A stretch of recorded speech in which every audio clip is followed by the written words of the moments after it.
Friends, welcome to my channel. तो आज के वीडियो में हम लोग डिस्कशन करने वाले हैं सीटेट दिसंबर 2025 को लेके, क्योंकि आपको भी पता है कि जुलाई वाला आप लोग का सीटेट का एग्ज़ाम नहीं हुआ है, तो आप लोग को दिसंबर में एग्ज़ाम तो ज़रूर होगा।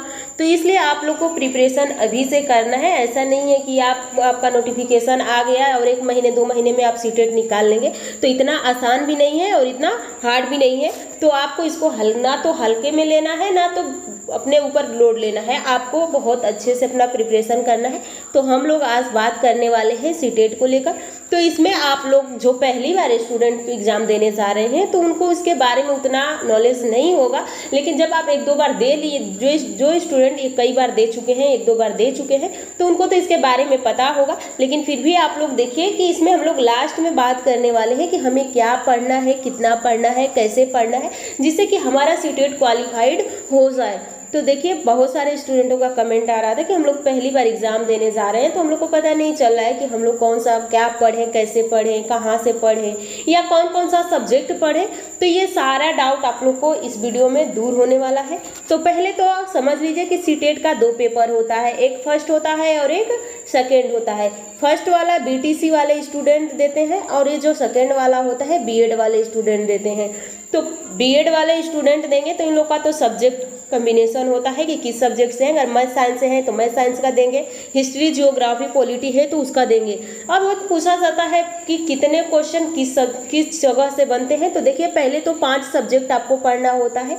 तो 5 सब्जेक्ट में पहला आप लोग को पढ़ना होता है Hindi, Sanskrit, CDP, EVS, math. अब यहाँ पे डाउट आप लोग का ये दूसरे वाला में आएगा, संस्कृत और इंग्लिश और हिंदी में, क्योंकि 3 सब्जेक्ट होता है। और यहीं पे आप लोग का ज़्यादा डाउट होता है, तो इसको ध्यान से सुनिएगा। देखिए, यहाँ पे अगर आप फर्स्ट में, आपको जब आप फॉर्म फिल करते हैं तो वहाँ पे आपको ऑप्शन देता है कि आप फर्स्ट पे क्या लेना चाह रहे हैं। संस्कृत लेना चाह रहे हैं, हिंदी लेना चाह रहे हैं, इंग्लिश लेना चाह रहे हैं। 3 सब्जेक्ट में से आपको चुनना होता है, लेकिन आपको 2 ही लेना है। अगर आप फर्स्ट में, जैसे फर्स्ट में आपने हिंदी ले लिया, तो आप सेकेंड में आप संस्कृत लेंगे या इंग्लिश लेंगे, या फर्स्ट में आपने इंग्लिश लिया तो सेकेंड में हिंदी संस्कृत लेंगे, या फर्स्ट में संस्कृत ले लिए तो सेकेंड में आप हिंदी इंग्लिश लेंगे।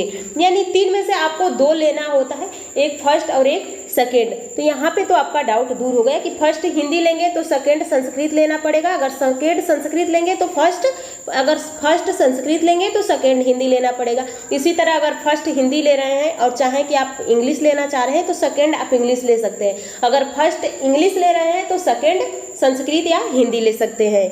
और उसके बाद ये हो गया कि आप लोग को सब्जेक्ट कैसे चुनना है। तो आप लोग को खास करके स्टूडेंट यही करते हैं कि फर्स्ट हिंदी ले लेते हैं और सेकंड में संस्कृत ले लेते हैं, या जिसका इंग्लिश अच्छा है तो इंग्लिश ले लेते हैं। और यहाँ पे अब आपका ये होता है कि 2 तरह से क्वेश्चन पूछा जाता है। 15 नंबर का आप लोग का थ्योरी से रहेगा और 15 नंबर पेडागोजी। ये आप लोग का हम फर्स्ट पेपर का बता रहे हैं, अभी सेकेंड पेपर का थोड़ा वेट कीजिए। तो यहाँ पे आप लोग का 15 नंबर का पेडागोजी आएगा और 15 नंबर का सब्जेक्ट यानी थ्योरी आएगा। टोटल 75 नंबर का होता है। और देखिए, पेडागोजी सबका सेम होता है, तो पेडागोजी पे ज़्यादा लोड नहीं लेना है। लेकिन हाँ, थोड़ा सा अच्छे से पढ़ना होगा। पेडागोजी कब समझ में आता है? जब उसको आप प्रैक्टिस करते हैं। आप थ्योरी कितना भी रट ले, थ्योरी से उतना नहीं समझ में आएगा, लेकिन जैसे ही आप उसको रिवीजन करते हैं, बार बार क्वेश्चन बनाते हैं, तो आसानी से उसको समझ लेते हैं। अगर यहाँ पे आप सीडीपी पढ़ रहे हैं तो 30 नंबर सीडीपी में ही, सीडीपी से ही रिलेटेड करता है, तो आसानी से आप समझ जाएंगे। तो आपको सीडीपी देना है, ईवीएस देना है, मैथ देना है, संस्कृत और हिंदी। ये तो फर्स्ट पेपर वालों का हो गया। सेकेंड पेपर वाले स्टूडेंट क्या देंगे? तो यहाँ पे देखिए, सेकेंड पेपर वालों का ज़्यादा डाउट रहता है।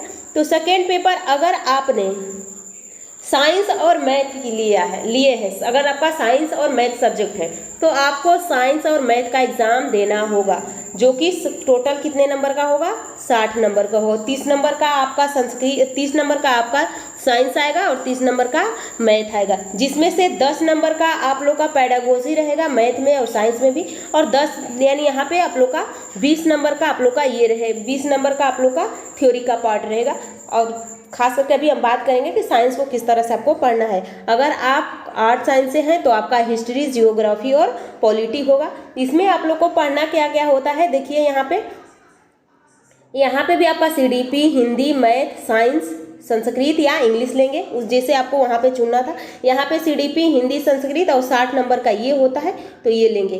तो ये तो आप लोग का हो गया सब्जेक्ट की किस तरह से आपको पढ़ना है। अब देखिए आपको क्या पढ़ना है, कैसे पढ़ना है, किस तरह से अपनी तैयारी करेंगे। तो यहाँ पे देखिए पहला क्वेश्चन है पढ़ना क्या है, कैसे पढ़ना है, कितना पढ़ना है, कौन सी बुक पढ़ें, क्या केवल हम एनसीईआरटी पढ़ सकते हैं या साइंस के लिए तो नो टेंशन, क्योंकि साइंस मैं पढ़ाने वाली खुद हूँ आप लोग को, तो आप लोग को साइंस का टेंशन नहीं लेना है। और अगर आप नहीं देखे हैं वीडियो मैंने डाला है कि किस तरह से हम लोग साइंस को पढ़ेंगे, किस तरह से हम लोग एनसीईआरटी का माइंड मैप बनाएंगे, तो वो वीडियो आप लोग ज़रूर देखिएगा। अगर वो वीडियो नहीं देखे हैं तो अगर देख लिए तो आपका सारा डाउट दूर हो गया, क्योंकि आपको अब ज़्यादा साइंस के लिए लोड नहीं लेना है और ना तो आपका साइंस से क्वेश्चन छूटेगा। अगर इस चैनल से जुड़े हैं तो साइंस का टेंशन छोड़ दीजिए, क्योंकि मैं आपको 6 से लेकर 10th तक का जिस तरह से चैप्टर में जो जो बातें पूछी गई है, जैसे कि आपका क्लास 6 में 5-6 पेज होगा फर्स्ट चैप्टर का,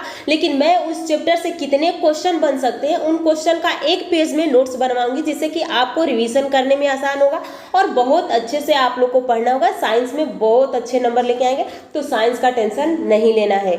अब देखिए यहाँ पे क्या एनसीईआरटी पढ़े, तो हाँ आप एनसीईआरटी पे ज़्यादा फोकस करिए, जितना हो सके उतना एनसीईआरटी को पढ़िए। और देखिए एनसीईआरटी ऐसा सब्जेक्ट है, आप उसको जितना बार पढ़ेंगे कुछ ना कुछ सबको नया मिलता ही रहेगा। तो आप पढ़ते रहिए, अच्छे से पढ़िए। आप जो भी आपका आर्ट साइंस हो या साइंस हो या मैथ हो, कुछ भी सब्जेक्ट हो, तो आप अपनी पढ़ाई अच्छे से कीजिए। देखिए अगर यहाँ पे ज़्यादा जो ये होता है यहाँ पे कि सीडीपी का, यहाँ पे सीडीपी और यहाँ पे सीडीपी का ज़्यादा अंतर नहीं होता है, तो ये तो यहाँ से आपका तैयार हो जाएगा। संस्कृत और हिंदी यहाँ पे एकदम मतलब मिलता जुलता है, थोड़ा बहुत इधर उधर रहता है। हाँ फर्स्ट जो सेकंड पेपर होता है उसमें आपको ईवीएस नहीं पढ़ना होता है। मैथ यहाँ पे भी होता है, मैथ यहाँ पे होता है। तो जिसका सेकंड पेपर है उसका तो मैथ आसान, उसमें कुछ आसान रहता है और कुछ कठिन रहता है, तो उस तरह से पढ़ना है। लेकिन साइंस के लिए आप लोग को नो टेंशन, साइंस बहुत अच्छे से आप लोग का मैं खुद तैयार करूँगी और आप लोग का प्रीवियस ईयर्स क्वेश्चन की प्रैक्टिस भी होगा और आप लोग का एनसीईआरटी एग्जाम्पलर की क्लासेस